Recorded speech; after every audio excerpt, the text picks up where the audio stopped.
Hello and welcome to Better Under Pressure. I'm Sara Milne Rowe, author of The Shed Method and founder of Coaching Impact.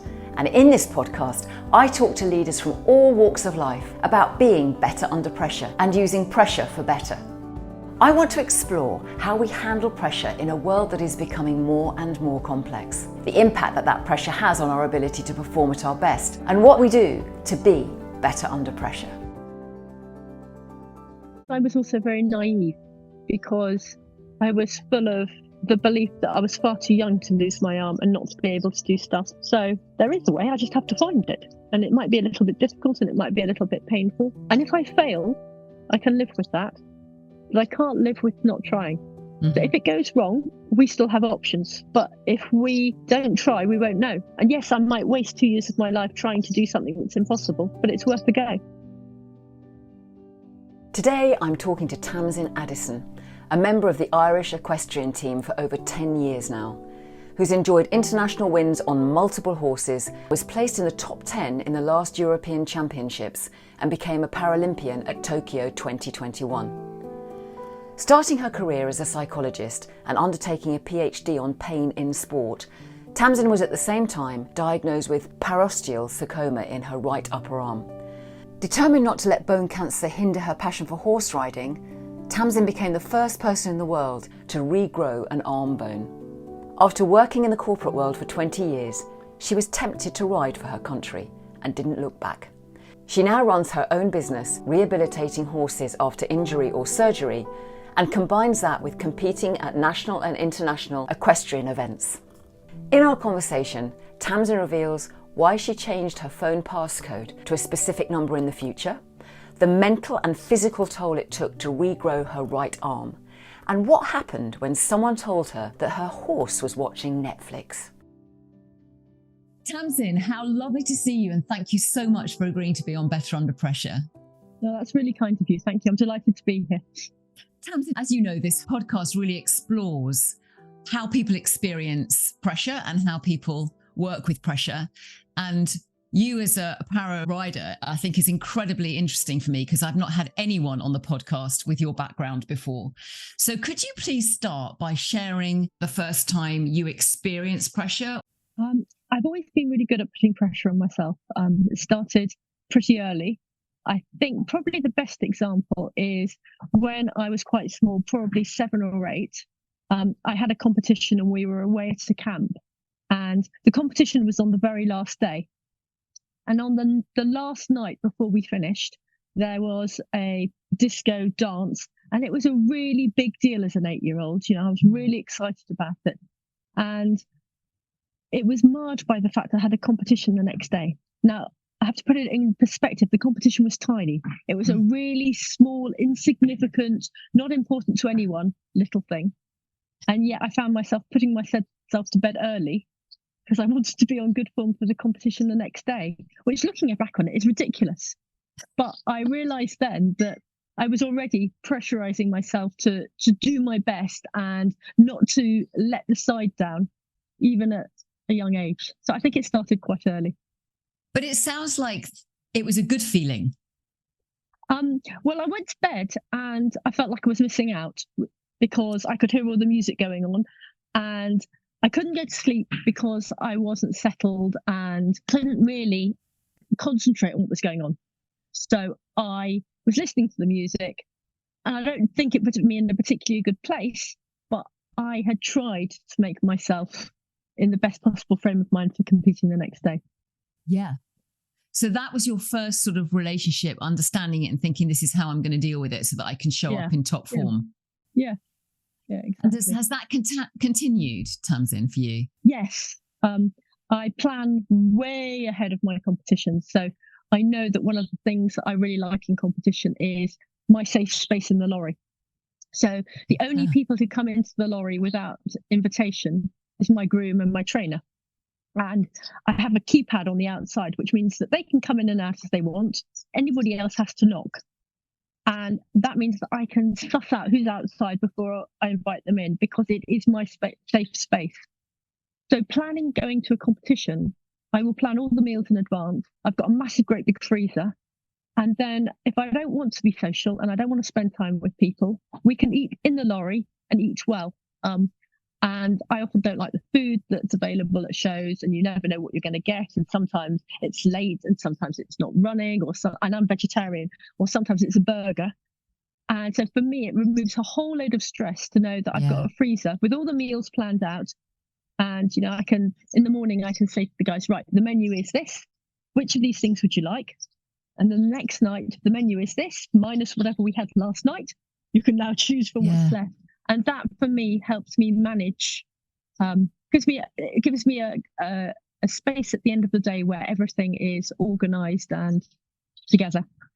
Gosh, it's so interesting. I was talking to Leslie Patterson recently for also the podcast, who is, a 5 times world champion triathlete, as well as the producer of All Quiet on the Western Front. And she was saying exactly the same, that she has to make sure that her food is with her, is carried with her, because you can never, for her equivalent was not knowing what the food was going to be like on set, or, she's got a very specific diet that she follows so that she can be in top form. And for her, that was exactly the same. Well, I was so paranoid going to Tokyo that I was worried about the food. The athletes' village is easy because there's everything you would ever want in the canteen there. But as an equestrian, we spend most of our day at the equestrian site, and the food was pretty rubbish there. So I actually took out to Tokyo, those pre-cut lentils in bags, right? Because I realised that at quarantine, that the diet that was produced for athletes was not what I would call a diet. And, I had one freak out one night. I said, I'm really sorry, I'm just not eating chips and curry sauce. One, it's going to leave me feeling stodgy and horrible. And 2, I hate curry. And I've worked really hard all day. I've ridden the horses. I'm tired. I want to eat something nice. I am going to find a way to get something other than what's produced. Because it's one of those things you can control. And if you can control it, then why stress about it? Control it and take away with the worry, and then you leave your headspace clear for something else. Yes, that's so helpful, that idea of sort of anticipating what environment you're going into and knowing that you've got a plan for it. Reduces, what I'm hearing is reducing the stress or the pressure or whatever it is that you're talking about. And a lot of what I'm trying to do is to help to understand what people do so it can be transferred. And I'm just thinking of so many of the leaders that we work with who would just love to have a lorry where they could just lock themselves in and have a keypad as to who can come in and who can't, so that whole principle. But it doesn't always happen. So at the games, you don't have a lorry. You don't take your lorry to Tokyo. So that safety blanket is removed.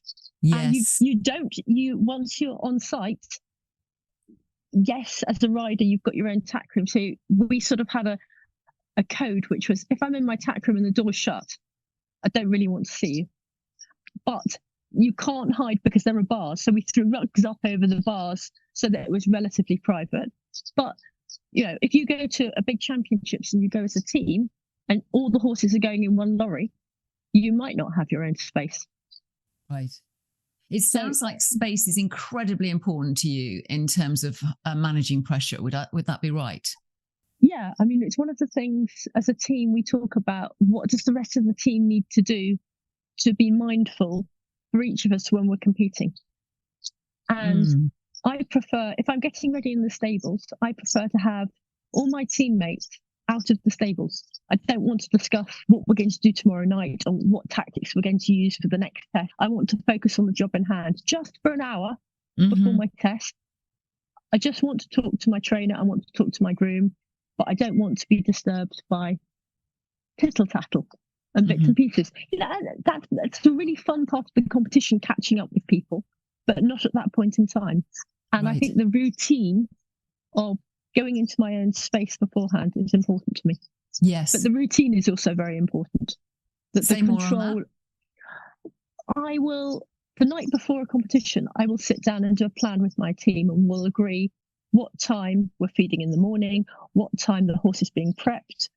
If I've got to wait all day, which is the worst for me, if I'm not riding until 8 or 9 o'clock at night, I've got all day to kick around, and I don't feel comfortable going off site to do anything else.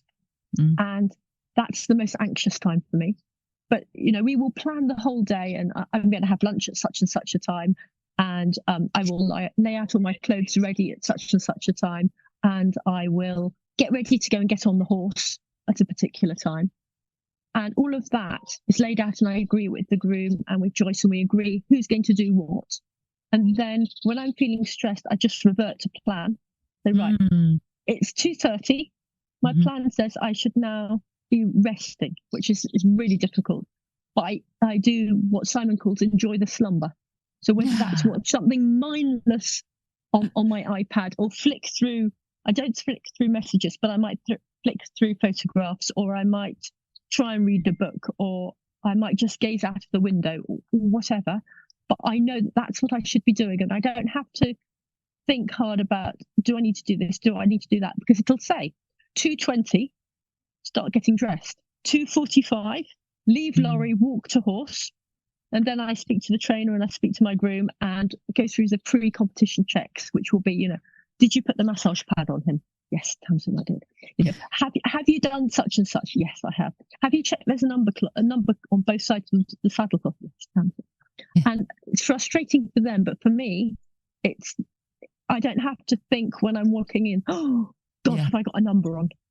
Yeah. Because I know that all that's been done. So I've just got one thing in my mind. Yeah. All the way through. Yeah. And that routine for me is really important. Sounds it. And I'm already thinking as we're talking, what's the application for someone who may not be in sport, but what I'm hearing is there's something around real conservation of energy in that process for you. I think it's the same if you're going into a big meeting. So I used to work in the corporate world. Yeah. It's to say, right, I've got a big meeting with the chairman at 2:00. At 1:00, I want to be looking at the notes and refreshing my mind on the points I want to make and how I want to make them. Yeah. And I've got to do something else earlier in the morning, and I will do that. But I know I've left myself enough time to go and get some air, powder my nose, do whatever I have to do, and then review my notes, and I will be ready for that meeting because I've done all the prep going into it. And I know there's nothing else I can do. I'm in the right space, and I'll give it my best shot. Yeah. And does the release of the pressure happen when you're making the plan? No, it releases the pressure when I'm feeling tight and, oh goodness, is this done? No, it's done, or it's not due to be done until a bit later on. So it's having it. It's having it and knowing I'm on track and reverting myself back to the next best course of action is to do what it says there and not change it until whatever time. Otherwise, you end up getting dressed too early and sitting in the sun or sitting in a busy environment, getting stressed, listening to how brilliant everybody else's performance has been, rather than walking out and focusing on you and getting on the horse. Yeah. Interesting. What would you say has been the worst pressure you've faced, Tamsin? Undoubtedly going into Tokyo was really tough. It started out with the will we go, won't we go? And trying to stay completely focused on the job in hand when in my heart of hearts, I didn't think we were going to run 2020. And you're acting as if, and the temptation to not slack off, but not do all the prep when you think, I don't think we're going to be going. It's really easy to say, do you know what? I'm tired. I'm not going to do that extra 10 minutes worth of schooling today. I'll just pack it in there. That's good enough. It'll do. That I found stressful. And then having not competed much in 2020, the selection process for 2021 was really hard because you've done all the work, you've qualified to be there, and now you have to reselect for a competition that you should be going to, and you are out of control. And that's hard because you don't necessarily agree with how selection's being run. You don't particularly know the venues. You haven't, the whole run up to, an Olympics is a 4-year cycle. Yeah. And all of a sudden, that cycle that you've been working to for so long is changed, and you have to adapt and deal with it. So after Rio, I changed the passcode on my phone to 2020. So Did you? every single time I wanted to turn my phone on, it reminded me, this is what you're aiming for. This is what you want to do.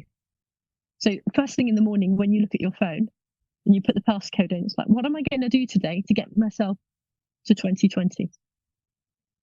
And so that had been going on for such a long period of time, and the plan had been very carefully laid out and really well thought through. And yes, you make some adaptations because things are cancelled and things change, but not to that scale.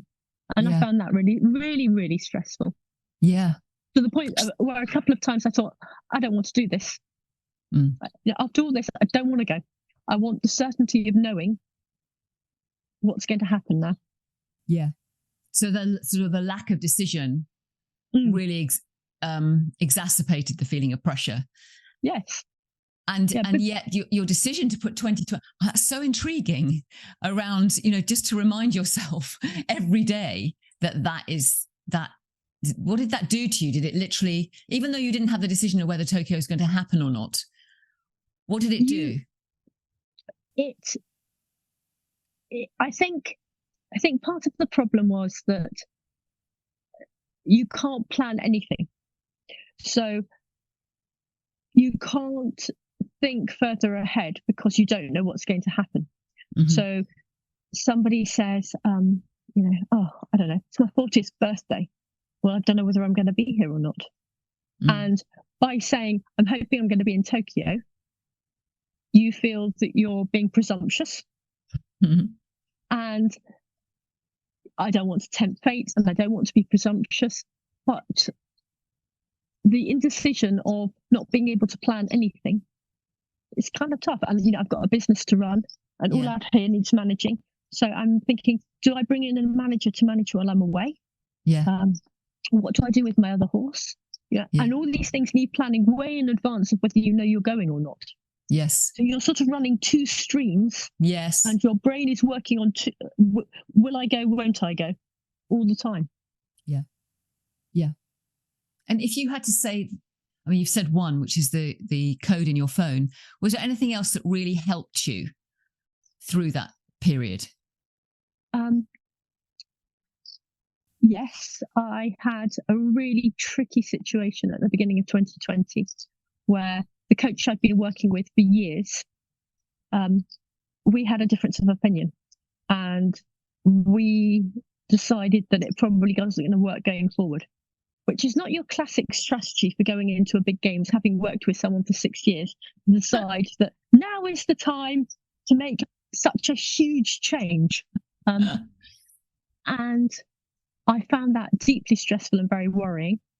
And I found somebody who dug me out of a hole ages ago and said, look, I think I'm going to need some help. I'm going to need some help finding a new trainer. Do you know anybody who can cope with me and meet my criteria of how often I need to train and support me and come to competitions? And she'd helped me out of a hole literally probably 12 years earlier. And she said, I know a couple of people who live not a million miles from you. I'll give them a call and send you some numbers. But you sound really wobbly. And I said, I am really wobbly because it's really thrown me. This was not something I'd planned for. Again, it's out of my control. Mm-hmm. And she said, well, that's okay. When you get back, I was in Doha at the time. She said, when you get back from Doha, what day will you be back and when will you start training the horses again? And I thought, I don't know, it's the Saturday. She said, well, why don't I come down on the Sunday? We'll do a little bit of training together and we'll see where you are, what you need. And then maybe that will help me to think of someone who will be able to help you on an ongoing basis. And I said, oh, that would be wonderful. And she's still training me. So she lives miles away. But the confidence of having somebody who said, I know you really want to do this and I believe in you. And we'll give it a go. And she has to put herself out massively to train me. Yeah. It's a real, she lives in Yorkshire. It's a long trip down. She's got her own business to run. She's still competing. She's got lots going on. But the fact that she's invested so much in helping me, it's a real boost in confidence. Yeah, I bet. Oh, I really want to hover over that last comment from Tamsin, as I think it's so often underestimated. Having someone who says, I believe in you. What I witness is that it's often assumed. A leader might say to me, oh yes, she knows she's doing a great job. Or, Well, of course I'd delegate anything to him. But to actually tell someone, I believe in you, it's powerful. And as Tamsin reminds us, can give us a much needed boost to our confidence. It makes me think of the people in my life who've believed in me and encouraged my courage to keep going when I was fearful or doubting myself. When we're at the top of our game, as Tamsin is, and as many people on this podcast tell me, it can be lonely, and people can assume you don't need encouragement or belief. The things we say to each other, and to ourselves for that matter, can remain as stories and soundtracks deep in our being for years afterwards, both good and bad. Sadly, we tend to remember the bad more than we do the good. So this comment of Tamsin's has left me reflecting on a few questions. Do I actively seek out my cheerleaders when I need them? Or do I pretend all is good and keep my head down and keep striving on? And probably most importantly, who would benefit from hearing me say, I really believe in you? Tamsin, what happened to you at 21? I was really active as a kid, and I had a lump on my arm at 21. And I assumed it, but being active as a kid, I'd fallen out of a tree or fallen off my bicycle and broken my arm, not realised and not done anything about it. And I wasn't really very worried. And somebody convinced me to go and see a doctor. And I said, well, okay, whenever. And the next time I happened to be at my GP, I said, I've got this lump. And that turned out to be bone cancer. Wow. And I had a number of choices of what I was going to do, but only after I thought really hard. I was adamant I wasn't going to lose my arm. I looked at all the different options available, and I decided to regrow it. You decided to regrow your arm. How did you do that? So they took out about 14 centimetres between just above my elbow to my shoulder. Yeah. And they fitted what's called an Lizarov frame, which was designed in Russia, and it's made out of bike spokes in Russia. Gosh. And it's one of those big frames, and they put a little piece of bone from my leg into my arm, and very close to where the elbow is, and you turn the screws every 4 hours, and that pulls the bone apart very slowly, and it leaves a trail of sticky, wet bone behind it, and you bring the screws all the way up through your arm over the course of years to grow a new bone between where the hole is, or where the cut was, and the top. Amazing. So this bit of me is very young. Yes. And does it? It's interesting you didn't. When I asked you that question about pressure, that didn't come up in your answer. That moment in your life. Because pressure for me is something that you can choose to walk away from. You can choose to take the lid off the boiling pot and let the water go down. There was no choice for me. I had to do something about it. I'm desperately ambitious, and I wanted to do a lot of stuff. I was quite young, wasn't really ready to stop doing all the sport I love. So something had to be done, and it wasn't pressure. It was extremely painful and very tiring and stressful. But pressure for me is different to stress. Say more. Stress is almost things that you can't choose not to deal with. Pressure is something where you put yourself in a situation that puts pressure on you, and you have much more control of doing something about it. And pressure comes with physical symptoms. So it comes with butterflies and anxiety and, slightly clammy hands or whatever. But I don't mind those physical signs. I don't like the mental side of pressure. I find that more tricky. Therefore, my coping strategies are not about the physical stuff very much. It's more about the mental stuff. Right. Yes. There are lots of different things that I can do that put me in the right frame of mind. So I know that I have a go-to list of tracks to listen to, which I know will put my head in the right space. And that happens like very quickly for you when you do that? Yeah, so I've got my own bubble in my lorry. Nobody's going to critique my choice of music. Way betide them. So I will use that if I'm feeling that I'm not in the right headspace. I know I have to get myself into the right headspace, and while I'm getting dressed, I might put something on to listen to get me into the right headspace. Or Yes. heaven forbid I don't have my trainer with me at a competition, I might well put my earphones in and listen to something. Or when I'm warming up, I have a headset so that my trainer can talk to me. Okay. I might well say to my groom, right, I want you on the other end of the headset so I can ask you questions, like how many more before me? Are they running to time? How does this look? Do you think he looks energetic enough? Or, does it look like I'm being accurate on the centre line when I'm practicing? And I might say to her, can you stick, some music on in the background so that I've got that to listen to as well as your voice? Gosh. And did any of those techniques that you've just shared there help you when you were growing your arm? I mean, did you have techniques that you applied to that as well? I don't think I was sophisticated enough to have techniques. A lot of the time I was very I was with it, but not in the same way. So I was dopey all the time because I couldn't sleep at night because it hurt so much. And because I was tired, I dozed during the day. I was on a lot of painkillers, which are not good at making your head clear. And I wasn't particularly analytical or rational in some ways. I did start then listening to books at night, just to help my head, just to focus on something that was likely to help me go to sleep. And I still do that now.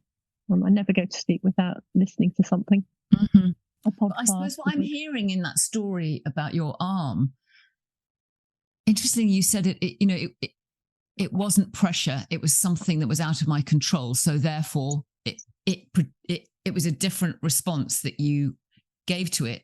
But nevertheless, I'm hearing a huge determination in that story that you were going to carry on riding, irrespective. It was not going to stop you. No, I mean, being adamant that I wanted to ride was really important. So I had lots of options. They could have they'd never taken that much bone out before, so they didn't really know what to do. And when I said keeping the arm is absolutely imperative, it is not an option, we are going to find a way. I'm quite happy to go abroad. If I have to go to the States to sort it out, I will do. I happen to be in Ireland, and with all the troubles, they have a good history of mending bones. And they had an orthopedics conference, and we sat in the departure lounge with, I don't know, something like 20 or 30 orthopedic surgeons with all my x-rays pinned to the windows. And I can't believe we did it, really. So we were in the lounge in the airport with all these x-rays on the windows, having a discussion about, well, we could do this and we could do that. And we looked at putting a coral in, but the feeling was that the bone would only grow so far into the coral. So the two ends would be stable, but then I'd probably snap the stuff in the middle. Right. And we looked at an allograft, which is a dead bone. But again, that would probably snap in the middle. And I kept saying, it's got to be strong. I've got to, if I'm going to ride a horse, it's got to work. So I was hugely determined. Yeah. Arrogant as well. I am going to do this. Yes. Well, arrogance got such an interesting connotation to it, hasn't it? Versus determined. but I suppose I was also very naive, because I was full of the belief that I was far too young to lose my arm and not to be able to do stuff. So there is a way. I just have to find it, and it might be a little bit difficult and it might be a little bit painful. And if I fail, I can live with that. But I can't live with not trying. So if it goes wrong, we still have options. But if we don't try, we won't know. And yes, I might waste 2 years of my life trying to do something that's impossible, but it's worth a go.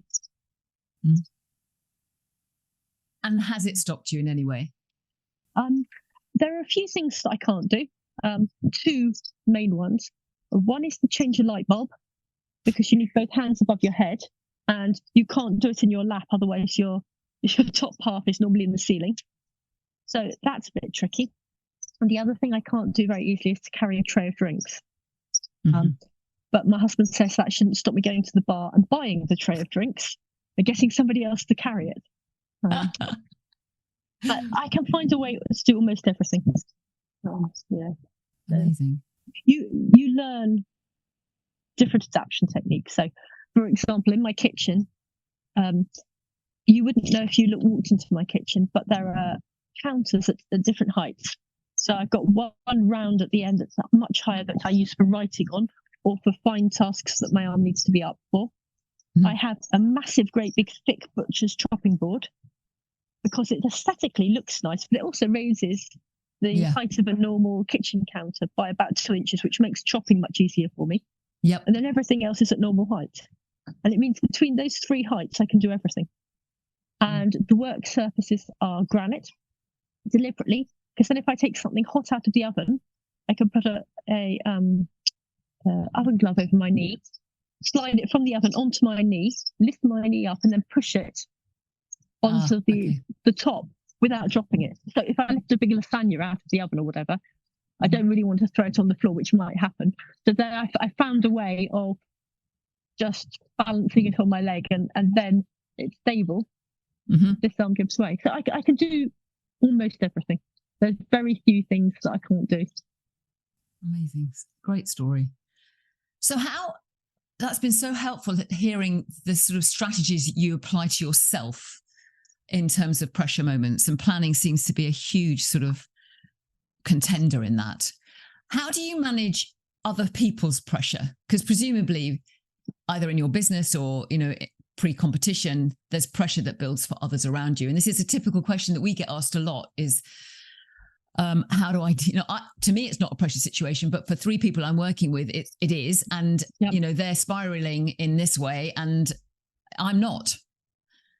I'm quite a direct person. So it wouldn't be unheard of for me to say, you look like you're having a bit of a hard time there. Is there anything I can do to help?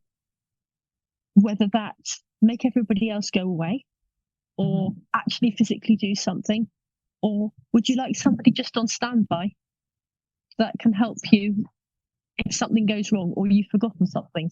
Just a gopher. Or sometimes one of my teammates will say, I'm really worried that if that door slams while I'm at the top end of the arena, the horse will spook. I said, don't worry, it won't slam. I think it might get locked and the key might disappear for 10 minutes while you're competing, or I'll put my foot against it, or I'll stand there and nobody will come through when you're at the top end of the arena. So I'm happy to help people, but what I try to do is to recognise the warning signs for them that they're pressured. Yeah. And I know that some of my teammates just want me to go away at that point. They just want everybody away from them. There are others that want an extra pair of hands. And if you've got good teammates, they should know. You should know what each other's stress reactions are so that you can make a judgment. Yes. And presumably you've spent some time really understanding that with your team. Yeah, well, you're on the circuit, so you go to the same competitions with them. So you get to know them really quite well. Yeah. Mind you, that's different from actually asking, don't you think? I think, when I'm thinking about teams, people make assumptions about it. But what I'm loving about this story is that it's an important part of being a strong competitive team is to understand what their conditions for success are, so that pressure becomes something that's a strong force and a useful force rather than something that doesn't prepare you well. So we do have sessions at the beginning of big championships where we'll say, this is what I need from the rest of you. This is what I want. This is what I want you to do. But most of the time, we know most of that anyway. For me, it's in the quieter moments when somebody says, I don't know, they see that Joyce is training me and it's early, and they just bring her a cup of tea because they know that she's going to drink tea. They know it's going to be strong. They know she doesn't want coffee, but she would probably, and she's talking to me all the time, coaching me, and that might be for an hour and a half or whatever. That she might actually quite like a cup of tea while she's doing that. That's a really lovely gesture, and it feels really good for me. And when I'm riding, I think, oh, somebody's looked after her. That's great. Yeah. And do you foresee any pressure ahead, Tamsin, that is going to enable you to grow even more? The immediate pressure I see is the pressure of lack of staff. So I'm 3 staff down, and I will cope. We always do cope, but that doesn't always leave me with enough time to plan and put me in the best frame of mind for my competition. So at some point I have to be properly selfish and say, I'm really sorry guys, I'm just going to leave you, in a big hole, because I really have to leave the night before for a competition, and I know that leaves you really short-staffed, and I'm really sorry, but I've got to be selfish if I want to have any hope of doing this. And I'm already on the back foot because I should have been prepping for days beforehand. So that is a pressure that I've got to manage better this summer. Okay. Personally, I've been slightly apprehensive about horses, if I'm speaking candidly to you, Tamsin. It's never been a love of my life. I sort of admire them, and I would love to have a close relationship, because they look some of them are, you feel like, my gosh, you're so majestic and beautiful to look at. Tell me about this relationship with the horse. What significance does that play in terms of your ability to stay on the right side of pressure? Horses are mostly pretty generous, and if they're good at competition, they enjoy it too. But we have a responsibility to make it fun for them, and you can't lose your temper, and you have to be firm and fair. You can say sorry, but it's not the same relationship as you have with a human. So they rely on us, and they have to trust us. For goodness sake, to put a horse onto a plane and fly it to the other side of the world to compete, put it into a stable it's never seen before. It doesn't know how long it's going to be there. It doesn't know whether it's been sold. It doesn't know whether it's going home again. It doesn't know whether it's going to have to compete today, tomorrow, next week, 3 days, 1 day. It's got no idea. So there has to be a lot of trust there. The relationship, and when you describe the elegance and the majesty of it, that's true for all of about 7.5 minutes when you're in the arena. The rest of the time, it's not glamorous. It's hard work. If you're in a hot country, it's very sweaty. If you're in a cold country, it's very cold. You're often wet and muddy. And the horse relies on you through all of that for you to provide the right things for it, and to do your best for it. And you ask the horse to do the best he can for you when you're competing.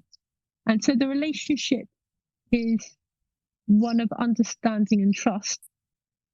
And there are times when they trust you and you let them down, and vice versa. Yeah, because there's so many courses, or the horse whisper. When you think about leadership, I hear a lot about people who go and spend some time with horses, and how horses can very quickly pick up or not. The sort of the relationship, the power, the sense of confidence actually in that leader or not. And I've always been very intrigued by that. And what you're just describing is that sense of give and take between the two of you. So the way I think about it is, I have to be alpha horse. I am the executive. I am making the decisions. But he has to want to follow. And he has to want to be led. Because actually, if he doesn't want to go, I'm not going to make him go anyway. He's like 6 times my size. There is no way in the world, if he doesn't want to do it, I am going to be able to make him do it. He has to trust me. And there has to be mutual respect. So part of that respect is he's not allowed to push me around. He's not allowed to rub his head on my arm because it really hurts. But they know how you're feeling. They know when they've won. I'm sure they can feel it. Or when you're really pleased with them. There's a big difference between, coming out of a test and throwing your arms around the horse, burying your nose in its sweaty, nasty neck, and being delighted, and a pat on the neck. And they know when they've been naughty too. They know when they've gone into the arena and said, "Oh, really don't feel like it today," and the hind leg comes out. And they're very expressive with how they explain how they feel about things. Yes. So, Joyce said to me last week, she said, I have a feeling he's sticking his 2 ears up at you. I thought, yeah, he is. He has an opinion about what we're trying to do or how I'm trying to do it. Need to find another way. Yeah. Yeah. And it's just so the same with humans, isn't it? Except they've got the added way of they speak to you. I think it was Winston Churchill who said the best thing for the inside of a man is the outside of a horse. And there's a lot to be said for that. And I know that, you know, I went to a competition many years ago and I was feeling pretty confident and we looked pretty good. And I was feeling pretty smart, and it was outdoors and we were jumping. And I was in the collecting ring and I put in a particularly good jump over a particularly large fence. I was feeling pretty smart. And it came round to just before the arena. And the horse obviously knew that I was feeling pretty good and pretty smart. And just put his head down, dropped a shoulder, and dumped me in the biggest puddle known to man in front of, you know, an Olympic gold medalist. And I was there sitting in a puddle thinking, you know, so much for the white breeches and the beautiful black jacket and, you know, kind of feeling pretty trim and, you know, here we go. You know, I now feel like, you know, the 6-year-old that's been dragged through the hedge by the farewell pony. And horses are great levelers. As soon as you stop remembering that they are part of the picture and getting ahead of yourselves, they put you straight back in your place. Yeah. But they're also lovely to you when you're feeling a bit down. You know, they know. Yeah. A soft nose in your neck or whatever. Wouldn't be without them. No, I can hear that. So if there were 2 things, Tamsin, that you would pay forward to anyone listening to this podcast who wants to be better under pressure, what would you pass forward to them?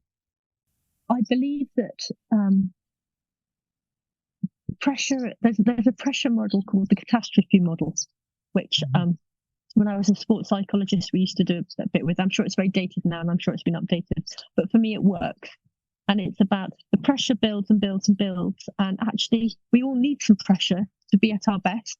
And then you get to a point where it actually becomes too much and your performance drops off. And for me, that cusp or that pyramid is really pointy. So it's only a little thing that takes me from doing really well and coping really well with the pressure and focusing to everything going out of the window. So I think understanding the shape of your pyramid, triggers at the top of the pyramid are really important, if that makes sense, because then you know you're coming up to the top and you know that you've got to make sure that nothing else lands on the plate because there's no more capacity to deal with it. Yeah. That's really useful image, actually.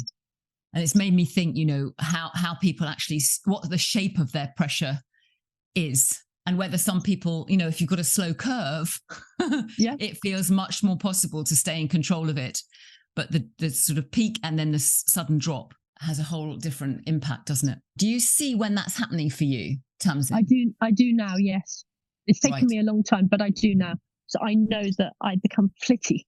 So I start doing one thing and then I start on another because mentally my head's moved, right, I'm doing this, but I need to do that next. And and then I have to bring myself back to my routine or whatever and say, no, the time for doing the later thing is a little bit further on. First of all, do what you're supposed to be doing and go back to your routine. Yes. Did you call it flitty? Yes. Flitty. Yeah. Flitty running around. You know, yes. Yeah. I'll start getting my clothes ready and my hat out and make sure that I've got the right spurs. And then I'll decide all of a sudden that I need to listen to my music for my routine when I've only got half my stuff out. And then I'll decide that, I better check that my water bottle's full. Right, so I start making up a drink to take with me to warm up. Then my phone bings and I decide I'm going to go and, you know, make sure that the whole competition hasn't been cancelled. Not that that's likely, but, you know, I'll just check, you know. Yes. And I'm not actually focusing on one thing or completing any task properly. I'm just... So that happens. And I also become intolerant of other people. So I don't know, I get my phone bings and I go and look at it and it's a client not unreasonably asking me if I'll teach them next Tuesday afternoon. And I feel really indignant. For goodness sake, I'm about to compete. What do you mean? Can you have a lesson next Tuesday afternoon? Which is not unreasonable. They don't know that I'm in the arena in an hour and a bit. They're just asking for a lesson, you know. But my space is, everybody else is beck and call 24/7. I just want an hour before I compete. Not that I've announced to the world that hour is sacrosanct, and they've only sent a message, so I could have not read it. Yes. But my mental reaction is it's totally outrageous. Yeah. Their behaviour isn't. I know that. Yeah. But that's not how I feel about it. I feel, for goodness sake, give me the space I need right now. Yes. So both of those are very clear warning signs to me. I'm sure they are, and one that I can definitely relate to. Knowing our warning signs is so key in choosing how we respond to pressure. I love the idea that Tamsin talks about here, understanding the shape of your pressure pyramid and how easily pressure can turn from a flourishing force, allowing us to grow and learn, into a depleting force, draining our capacity to deal with it, quickly taking us from our oh yes zone into our oh hell zone. Becoming acutely aware of the first signs is key, because then we can build our personal routines or rituals that help us to avoid tipping over into negative pressure, or at least navigating a way out of it.